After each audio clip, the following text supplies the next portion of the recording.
الشيطان الرجيم بسم الله الرحمن الرحيم سورة البروج والسماء ذات البروج قسم می دی په اسمان باندې چې خاوند برجونو دا والیوم الموعود او قسم می دی په غورز باندې چې وعده کړل سوی دا چې قیامت تا وشاهدن هغه ورځ چې راتلونکې دا خپل راځي لکه جمعه ومشهودن او قسم می دی په هغه ورځ چې خلک ور حاضر کیږي ورځي چې ورځ د عرفې ده قتل اصحاب الاخدود وزلزل اصحاب د اخدود طالبان ورونو دا د کیسه وه یو بادشاه و بیا د دې بادشاه یو کاهن و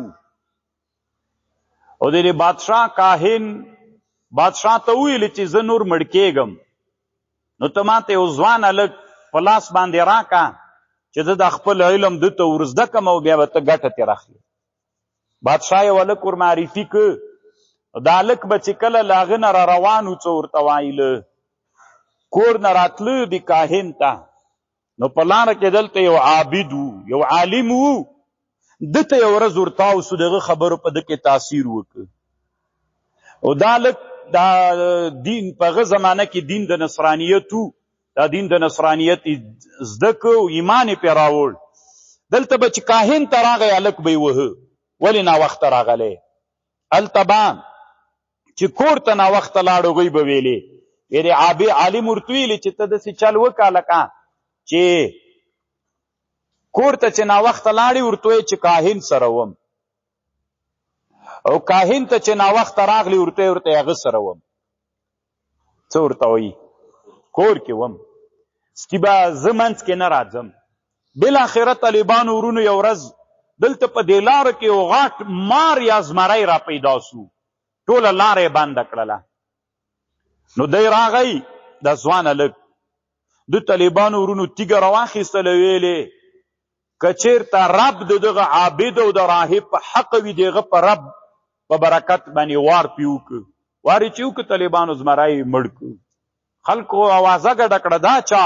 دلته یو هلک ده بیا یو بل ړوند راغی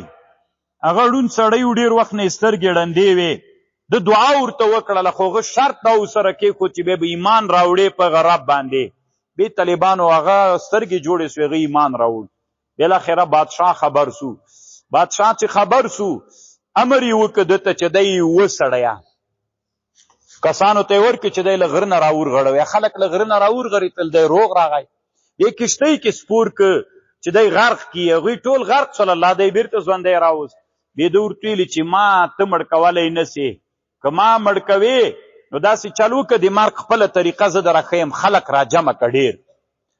خلک یې راجمع کړل او په غیږ باندې داسې ولیکه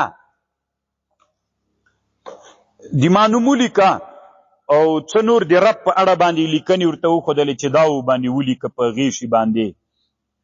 او بیا ما پې باندې ووله خلک یې راوستل طالبانو ورونو دی چې وویسته په غیږ باندې دی شهید سو عبدالله بن تامر نومید دې سره ډېرو خلکو ایمان راوړ نورو ډېرو زیاتو خلکو ایمان راوړ چې نورو خلکو ایمان راوړ مؤمنان وګرځېدل بیا څومره خلک چې دلته ول هغوی ورته ویلې تاسې ولې ایمان راوړ د یوه وینې د وجې نه دومره ډېرو ټولو ته یې اور بل کړ کندې ورته غوچې کړې هغه یې ټوله مغلته اور کې بل کړ ټول یې ور واچول هر چا طالبانو دلته یوه ښځه وه بچی په دې کې نو دې اراده وه چې ځان ور وانهچي بچي ورته ویلي چې مور یې ځان ور واچوه دا اور سوځل نه کوي نو هغه قیصه ده دا طالبانو دا سعودي کې یو ځای د طالبانو دې ته وایي نجران ورته وایي دا پیښه طالبانو د سعودي په نجران کې پیښه سوې نجران د سعودي د یمن طرف ته حدود دي طالبانو د پخواني یمن برخه ده دا قتل اصحاب الاخدود النار اغور ذات الوقود چې خاوند اور دا اذ هم علیها قعود. دوی طالبانو بیا الله څنګه هلاک کړل؟ دوی د دریاب څنډې طرف ته هغه ایښي ول، چوکیګانې وه ایښې وې. ته دوی ویل چې دا خلک به اور راغټ سو په دوی باندې را روان سو. ته دوی ټول دریاب ته وغورځېدل، دوی هم هلاک سول. اذ هم علیها قعود،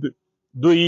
چارپیر دی اور ناست ول. وهم على ما يفعلون بالمؤمنين شهود، دوی چې ول علامه په چې کول دوی له مؤمنانو سره حاضر ول.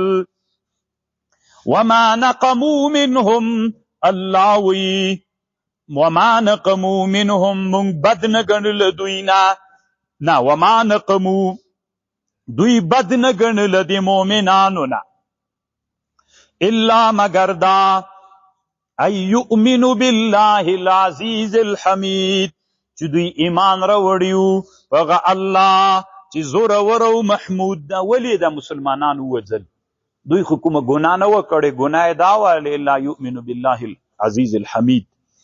الذي له ملك السماوات والارض والله على كل شيء شهيد.